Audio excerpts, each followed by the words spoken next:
Hey guys, welcome back to Civil Analytics for Knicks fans. And I just wanted to go over the game that we played versus the Heat. So I wasn't under any illusion that we are going to win the game yesterday, obviously, because of the way we've been playing. Our team has been really struggling on the offensive end. However, there's a few things, there's a few themes, a few things that are coming out of this game that, that's been kind of thematic throughout this whole season. And it's kind of like, what are we going to do with Obi and Julius Randle, right? And obviously, I've stated in previous videos, I really do hope that we keep Obi Toppins, or at least we're very patient in terms of before we make a decision on him, because we have the time, especially given how Julius Randle has struggled this year. It's not just struggle with his shot, but also with decision making and playmaking. And so it's really something we need to be really careful with. And so I just want to go over that real quick. And so essentially during this game, of course, Julius Randle, he struggled once again. RJ Barrett played a fairly solid game. He wasn't very good at the free throw line again. He was only 2 of 4. But that's not the reason why we lost the game. We really lost the game because we couldn't get anything really going on the offensive end. And also our defense wasn't very good either. Mitchell Robinson, played a fairly solid game, but it wasn't that great. He did struggle against Adebayo a little bit, although he was able to keep Adebayo in check. Adebayo didn't score really a lot of points. So from that standpoint, I thought Mitchell Robinson actually did an excellent job, and he did his best trying to control the paint as best as he could. However, the Heat's, the coach, they have a very good coach. They have a lot of really good schemes, and so they were able to pull Mitchell Robinson out of the paint, of course, because Adebayo's also can shoot from the outside as well. But they did a good job kind of pulling Mitchell Robinson out of the paint, especially when they wanted to get Jimmy Butler in the hole. RJ Barrett really struggled quite a bit trying to keep Jimmy Butler out of the paint. So Jimmy Butler pretty much had his way. But hey, it's Jimmy Butler. And actually, in a lot of those sequences, I thought RJ Barrett did a pretty good job contesting the shot. It's just Jimmy Butler made a lot of really tough buckets. And so the next person there was Fournier. Didn't have a really good game. Couldn't really get it going. I guess in Miami, a team like the Miami Heat, there's one thing that's really clear with Evan Fournier. I don't think his handle is that strong. So when he plays against doggish defenses, especially like a defense like the Miami Heat, he's gonna really struggle getting it going because they're really gonna get into him and make him really uncomfortable.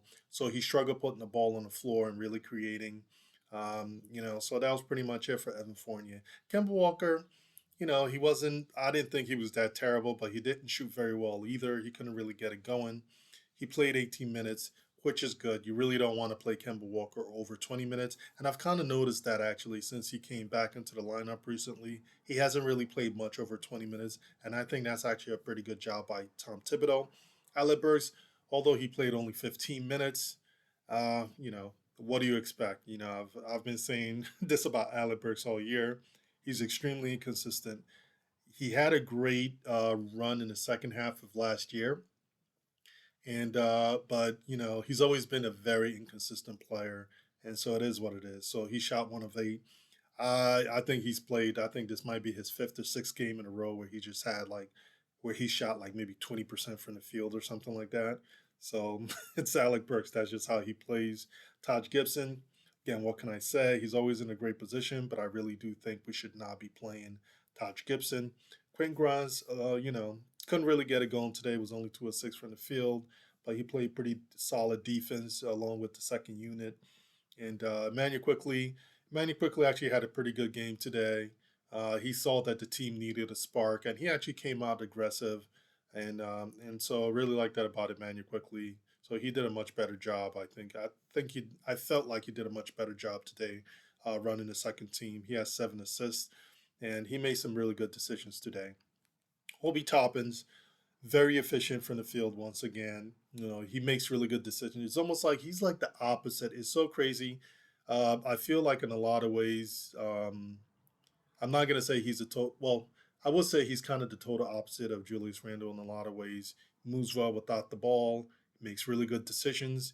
He's very it's like it's either, he reads the defense and he makes a decision whether if he wants to pass the ball or whether he wants to attack the defense or whether he wants to take the shot. So he's very clear cut in what he wants to do. There's not a lot of indecisiveness. And so, that's what I really like about Obi Toppins. We'll get back into talking about him a little more and Julius Randle. Cam Reddish, he played 10 minutes yesterday. But honestly, to tell you the truth, I think, early on, you can tell when you can really tell early on when Alec Burks is not going to have it going, especially once he misses his first two shots. You know he's not going to have it going. At that point, the coach should really be willing to like insert Cam Reddish. I saw a lot of good things about him yesterday. He's going to need more minutes to really for me to be able to figure out if he's really going to have it on the offensive end. But honestly, with Burks being as inconsistent as he is, and looking at Cam Reddish's stats throughout the season, Cam Reddish is inconsistent. He's up and down. One game, not so good the next game on the offensive end. But there's one thing that's clear about Cam Reddish. Although I can kind of see what people are saying about his motor sometimes, it does seem like he has low motor. But one thing that's clear about him, he's lengthy. He's actually a very good defender. We struggled actually. They really struggled keeping um, that kid. I can't remember the kid's name from the Heat. The young kid. This is like his third year. Tyler Hero. We really struggled keeping him out of the paint. And we actually once we put like Cam Reddish on him, Cam Reddish did a pretty good job on him. Actually, even blocked his shot one time. Actually, I think Cam got two blocks in the game. Let's just double check that to see how many blocks did Cam have. So they have him down as one block. But I thought he did a really good job this game on a defensive end, although it was only 10 minutes that he got. Tom Thibodeau only gave him 10 minutes. Miles McBride came in towards the end, only played 2 minutes. Again, you guys know how I feel about him. I kind of felt like, given how weak, how old and how old Kemba Walker and Derrick Rose is, as far as like their health has deteriorated so much, I just kind of felt like, they should have been bringing Miles McBride on earlier in the season. I agree he's not playing because he's not really ready to run the offense yet. However, if we would have been playing him a little bit at a time every game, whether if it's only 3 minutes, because you can't play Rose over 25 minutes, and you can't play Kemba Walker over 20 minutes a game. You knew that right off the bat, and so it was kind of baffling. I've always felt like it was baffling why just Tom Thibodeau, you just don't play the kid 3 minutes. I know every you want to run like your 8 or 10 man rotation. You don't want to do more than 10. I get it. I understand why he does it. You don't need all the different variations in your lineup, inconsistency in performance from the teammates, or even inconsistencies in like in running your lineups. However, you can get that consistent. You can actually get the how you run your lineup consistent, although you're trying to play 10 or 11 man in the game and in the game. Yes, it sounds crazy that you're going to play like 11 man in the game, but given the roster you have, actually we just don't have any choice. If we wanted to keep Kemba Walker and Derrick Rose healthy, you don't have any choice but to insert Miles McBride into the lineup at least 3 minutes a game so he can get acclimated to the NBA game. And so Jericho Sims, I kind of feel like he should be playing a little more as well. Actually, I feel like he should be playing over Taj Gibson. But coach has made his decision. I've had my issues with Jericho Sims early in the season. I always kind of felt like he just, he's always lost on defense quite a bit. He's lost on defense quite a bit, and he's not always very consistent on defense. And sometimes maybe he just needs more time to learn the defense and be more consistent on the defensive end. Now, going back to the theme of this season, at least for me, it's been about Julius Randle and Obi Toppin. And like I really want us to be patient in terms of Obi Toppin because Julius Randle is really struggling. Julius Randle uh, really was getting killed by the announcer last night. It wasn't by Breen; it was the other announcer. Essentially, the other announcer basically said Julius Randle doesn't make very good decisions when he's in a game, and he even gave some examples. And I agree with the announcer too because I've been seeing it all season long. Julius Randle will drive into the paint. He'll have a smaller man on him when he's driving into the paint. Instead of him taking the shot, because there might be, like because there's someone at the 3 point line that might be open, he'll pass it to the guy at the 3 point line.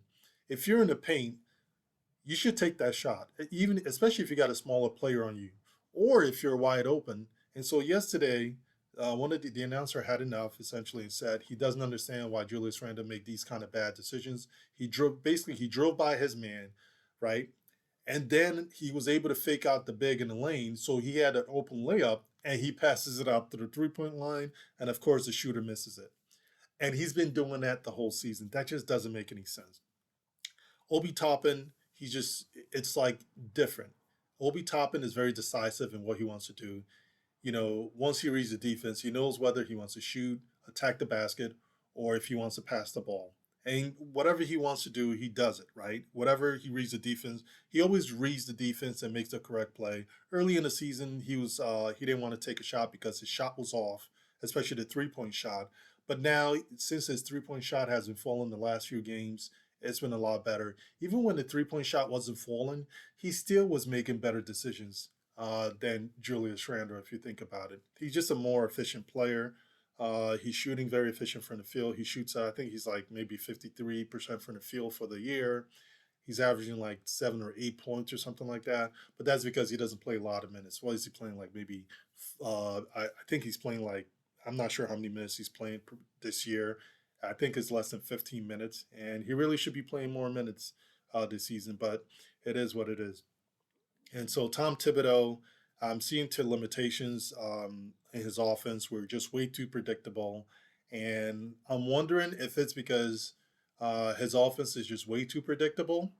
And I'm wondering if the predictability is coming because of the fact that he has Julius Randle as the main guy, as our alpha on the offensive end, and we keep forcing it through Julius Randle. And so I wonder if that's the reason why, or if his offense just is just not that it's not very good at all, and he needs to he needs to just change it up. You know, he needs to maybe hire someone to help implement a better offense for this team, but they need to figure out what they need to do. Overall, the first team, they need to play more on selfish. They need to stop forcing it through Julius Randle. Just basically play the game. Read like you have. They have plenty of playmakers on the offensive end, especially in that starting lineup. They just need to whoever, just read the defense and make the right play. You don't always have to force it to Julius and then have him make the play. He's proven that he's struggling making plays this year. He's making bad decisions. And so why are we forcing it through him? It just doesn't make any sense to me. But that's pretty much what I have to for this game. Let me know what you think. Like, subscribe, comment below. I'll be more than happy to respond.